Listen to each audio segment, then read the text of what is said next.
Industrialization and modernization led to new philosophies and business structures. In The Wealth of Nations, Adam Smith, arguing that humans are naturally transactional, provided a foundational text in support of capitalism and shaped economies and politics of the industrial age and centuries to follow.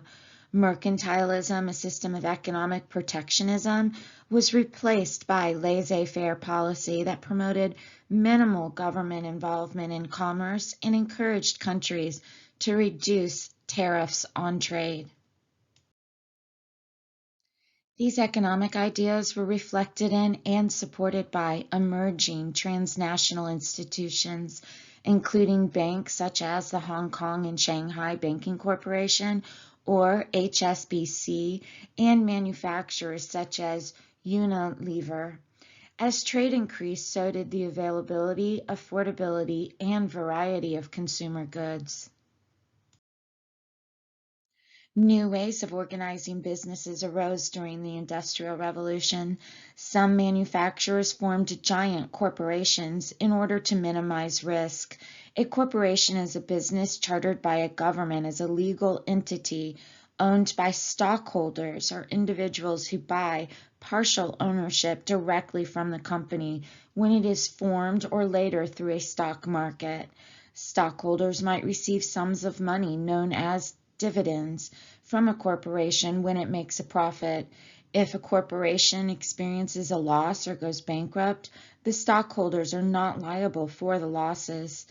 The most that stockholders can lose is what they paid for the stock in the first place. Some corporations became so powerful that they could form a monopoly or control of a specific business and elimination of all competition. For example, Alfred Krupp of Essen, Germany, ran a gigantic company that used the Bessemer process, a more efficient way to produce steel, gaining a monopoly in the German steel industry. In the United States, John D. Rockefeller created a monopoly in the oil industry. British-born Cecil Rhodes, founder of the De Beers Diamonds, was an especially enthusiastic investor in the railroad project that was to stretch from Cape Town in modern-day South Africa to Cairo in Egypt.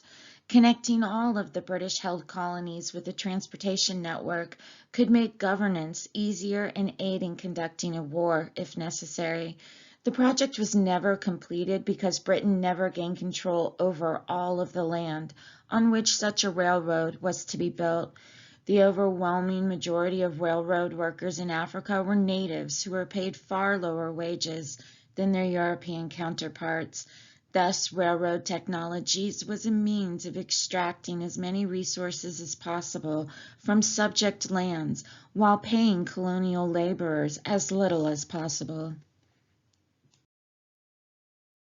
De Beers was one of many transnational companies, those that operated across national boundaries, that emerged in the 19th century. For example, the Hong Kong and Shanghai Banking Corporation, a British-owned bank, opened in its colony of Hong Kong in 1865. They focused on finance, corporate investments, and global banking. The Unilever Corporation, a British and Dutch venture, focused on household goods, most famously soap. By 1890, it had soap factories in Australia, Switzerland, the United States, and beyond. Unilever sourced the palm oil for its sourced soaps from the British West Africa and later the Belgian Congo, where it operated huge plantations.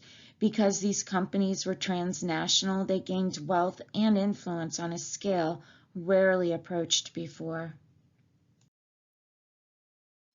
A sole proprietorship is a business owned by a single person, and a partnership is a small group of people who make all business decisions. A corporation differs from those two other major forms of business ownership in that a corporation is a more flexible structure for large-scale economic activity. It replaced the traditional system of a single entrepreneur engaging in a high-risk business endeavors with a system of larger companies collectively engaging in lower risk efforts. By spreading risk, investments became much safer and more attractive. Despite critics' charges that corporations undermined individual responsibility, they became a common form of business organization. They eventually dominated many areas of business, from banking to manufacturing to providing services. With their growth, corporations gained great economic and political power. For example, the decision by a corporation about where to build a new factory could create thousands of new jobs for a community. Another way to reduce risk was through insurance, especially marine insurance. Lloyd's of London, with the beginnings in a coffee house where merchants and sailors went for the most reliable shipping news, helped establish the insurance industry. The numbers of banks rose as merchants and entrepreneurs looked for reliable places to deposit money and to borrow it when needed to build a factory or hire workers for a new enterprise. A culture of consumerism as well as of leisure developed among the working and middle classes of society in Great Britain. For some people, living standards rose. Consumption needed to keep up with production, so producers began to advertise heavily, particularly to the middle class, whose members had some disposable income, money that could be spent on non-essential goods. Leisure activities such as biking and boating became popular during the late 1800s. In the 1880s, the penny farthing bicycle was replaced by the new safety bicycle. The older style featured one large wheel and one small one. This allowed riders to travel fast, but the danger of falling over was high. The newer style, by using a chain connecting different sized gears on the wheel, could go at the same speed but with less risk.